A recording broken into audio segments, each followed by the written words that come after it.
La faune est un monde très cruel. Nous n'encourageons pas la violence, nous créons du contenu divertissant. Bonjour les gars, aujourd'hui notre vidéo sera consacrée au versus entre différents insectes. Tout a commencé avec le fait que nous sommes venus à la campagne pour rendre visite aux abeilles qui avaient été réinstallées d'une ruche transparente incendiée dans une vidéo précédente sur un événement aussi désagréable qu'un incendie, un déménagement forcé que vous pouvez facilement trouver sur la chaîne. Même si plus de 2 semaines se sont écoulées depuis le déménagement, certaines abeilles manquent encore leur ancienne maison et continuent d'affluer vers les ruines de la ruche transparente incendiée. En même temps, nous avons décidé de préparer une assiette de miel non liquide. L'alimentation était assez petite, mais un essaim s'est immédiatement précipité vers elle. De plus, un mouvement aussi bruyant a attiré l'attention non seulement des abeilles, mais aussi de qui à votre avis? Curieusement, c'est une menthe religieuse. Ici, elle se cache dans les feuilles, imperceptible à cause de sa couleur, et attend patiemment sa victime. Les abeilles, tout occupées au travail, ne l'ont pas remarqué. La menthe religieuse avait donc toutes les chances d'attaquer quelqu'un. Oui, nous-mêmes, nous ne l'aurions pas remarqué si elle n'avait pas bougé. Puisque tu es déjà grillé, tu viens avec nous. Tu voulais manger des abeilles? Nous te trouverons des adversaires plus dignes. Nous n'avons même pas eu le temps de quitter la maison, mais nous étions déjà sur le versus, et c'était purement basé sur les abeilles. Les abeilles semblaient être d'accord sur le fait que se battre en foule n'était pas une option et se sont divisées en paires. Le massacre se produit simultanément dans différents coins. Il semble que la famille qui vivait il n'y a pas si longtemps dans une ruche transparente soit assez faible par rapport aux normes des abeilles, et que les vols ont commencé dans la ferme. C'est compréhensible, c'est maintenant l'automne, toutes les plantes ont fleuri depuis longtemps, et il faut trouver du nectar sucré quelque part. Sans y réfléchir à deux fois, les colonies d'abeilles les plus fortes ont décidé d'aller voler les plus faibles. C'est pour les hommes que la vie en automne devient plus mesurée, plus lente, et dans le monde des insectes commence une lutte dangereuse pour la survie, dont beaucoup ne sortiront pas victorieux. Au même moment, les abeilles de 2 familles doivent se battre avec les guêpes, qui viennent aussi chercher des friandises. Nous avons même réussi à filmer le combat entre une guêpe et une abeille, et elles se sont battues bien plus férocement que les abeilles ne se battaient entre elles. Et à en juger par le nombre de guêpes sous la ruche, toutes n'ont pas réussi à s'en sortir vivantes. Nous nous dirigeons vers le hangar et affrontons la menthe religieuse. Nous avons fabriqué une sorte d'octogone en verre et versé du sable au fond. Et bien sûr, il sera recouvert d'un couvercle en filet, qui non seulement fournira de l'air, mais fermera également tout cet espace. Sinon, attraper toutes sortes de tarentules dans tout le hangar n'est clairement pas une activité amusante. À propos des tarentules, cette araignée est la première à être envoyée dans notre octogone de fortune. Laissons-lui un peu de temps pour s'habituer au nouveau lieu avant de lâcher son adversaire. Et on va prendre pour le coup une autre tarentule. Seulement celle-ci est un peu plus grosse et peut-être plus en couleur. Il y aura quelque chose à voir ici. Fait intéressant, lorsqu'elles sont sérieusement menacées, les tarentules aux pattes postérieures arrachent les poils urticants de leur abdomen et les jettent sur l'ennemi. Mais que se passe-t-il si votre adversaire est aussi une tarentule? Une fois dans l'arène, la deuxième araignée a rampé de manière désintéressée quelque part sur le côté. Une fois, une tarentule plus grande a essayé d'attaquer le petit, mais elle l'a simplement jeté, et c'est tout. Elle n'a même pas essayé de riposter, genre « Laissez-moi tranquille, je suis occupé !» Ensuite, le nouvel agresseur a de nouveau tenté d'attaquer son plus petit camarade, mais il n'a pas toléré ça, a pris une position de combat et la grande tarentule a dû se retourner et courir. Eh ben, les mythes des arachnophobes peuvent désormais être détruits. Les 2 tarentules se sont révélées être des créatures terriblement timides et prudentes, essayant presque tout le temps de rester éloignées l'une de l'autre. Mais même lorsqu'elles se sont heurtées au cours de leur course, elles se sont immédiatement retournées et se sont dispersées dans différents coins.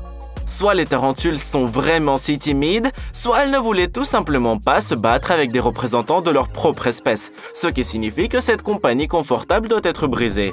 C'est à ce moment-là que la menthe religieuse nous est utile. Elle semble beaucoup plus grande que les 2 araignées et au contraste du sable jaune, la menthe verte semble absolument royale.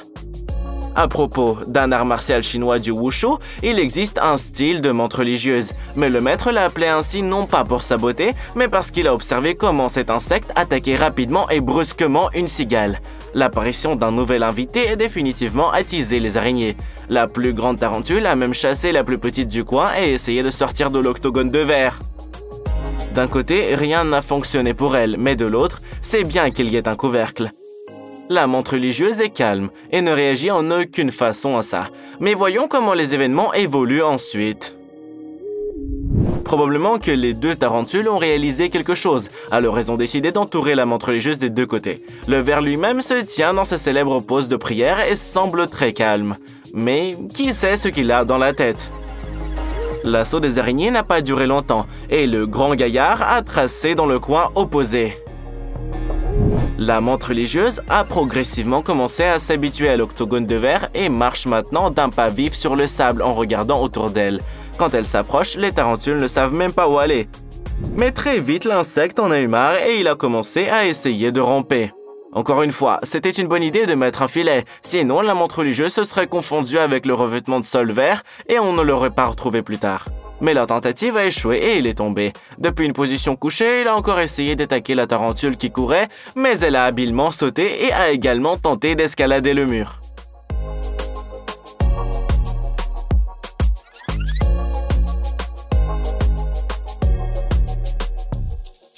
Finalement, je crois qu'au lieu de combattre la menthe religieuse, les araignées ont décidé de simplement l'ennuyer. Elle devait tourner la tête dans toutes les directions et suivre chaque mouvement de la tarentule. Soudain, l'araignée est tombée directement sur la menthe, qui prit une position de combat, mais l'ennemi a plusieurs pattes et repartit au galop. Juste au moment où il semblait que ce jeu de cache-cache ne finirait jamais, soudain quelque chose s'est produit. Pendant que la menthe griffait ses parois de verre avec ses pattes, l'une des araignées a probablement décidé que c'était l'occasion d'attaquer le monstre vert. Et dès que la menthe a décidé de courir comme un véritable maître des arts martiaux, elle est tombée du mur et c'était apparemment une tromperie. Profitant de la confusion de la tarentule, elle l'a attrapée avec ténacité et a rapidement commencé à la manger avec ses pattes. Elle s'est un peu contractée par souci d'honneur, mais comment pouvait-elle faire face à un tel géant? La deuxième araignée est venue voir ce qui s'était passé là-bas, mais elle a failli être touchée elle-même. En tout cas, elle s'en est sortie facilement, contrairement à son camarade. Et notre camarade est parti au bout de quelques minutes seulement. C'est ainsi que la redoutable tarentule elle-même est devenue une proie. Si vous regardez attentivement, vous pouvez voir comment la menthe religieuse s'aide à pousser la nourriture à l'intérieur grâce à deux paires d'antennes. C'est le genre de monstres qui sont probablement décrits comme des extraterrestres. La menthe religieuse a définitivement gagné dans cette version. Il est temps de la jumeler avec un autre concurrent. Maintenant, un grillon entre dans l'octogone. À propos, un fait intéressant sur les grillons, en utilisant la fréquence du son bien connu qu'ils émettent, vous pouvez déterminer la température de l'environnement qui les entoure. Mais désormais, le violoniste n'est plus qu'entouré de désert, et il n'est clairement pas venu ici pour chanter. Tout d'abord, le grillon a décidé de regarder autour de lui, tandis que la menthe religieuse surveillait attentivement tous ses mouvements, puis a soudainement commencé à manger les restes de la tarentule. Les lois de la nature telles qu'elles sont. Quelqu'un, comme une menthe religieuse, peut se permettre d'attraper une tarentule, mais les grillons ne peuvent manger que ce qui reste. Mais regardez à quel point le grillon a un visage effrayant. Quand on entend un concert de ces insectes un soir d'été, j'avoue qu'on n'y pense pas forcément. Il peut sûrement être plus dangereux pour la menthe religieuse que le tarentule. Cependant, le grillon n'est pas non plus pressé d'attaquer. Il marche et rôde tandis que la menthe le suit sur ses talons. Mais cette fois, il s'est montré bien plus rusé. Elle a poussé le violoniste dans un coin et lorsqu'il s'est complètement détendu, elle l'a attrapé avec ses pattes et a immédiatement commencé à manger. Oui, la menthe religieuse ne s'occupe pas longtemps de sa victime. Elle commence immédiatement à mordre des morceaux jusqu'à ce que la victime riposte, la tenant fermement dans son emprise. Apparemment, la menthe n'avait déjà plus faim. Elle n'a même pas finir de manger mais a simplement laissé tomber son corps. Dans le versus avec le grillon, la menthe religieuse a de nouveau remporté une victoire complète et inconditionnelle. C'est tout pour aujourd'hui, salut!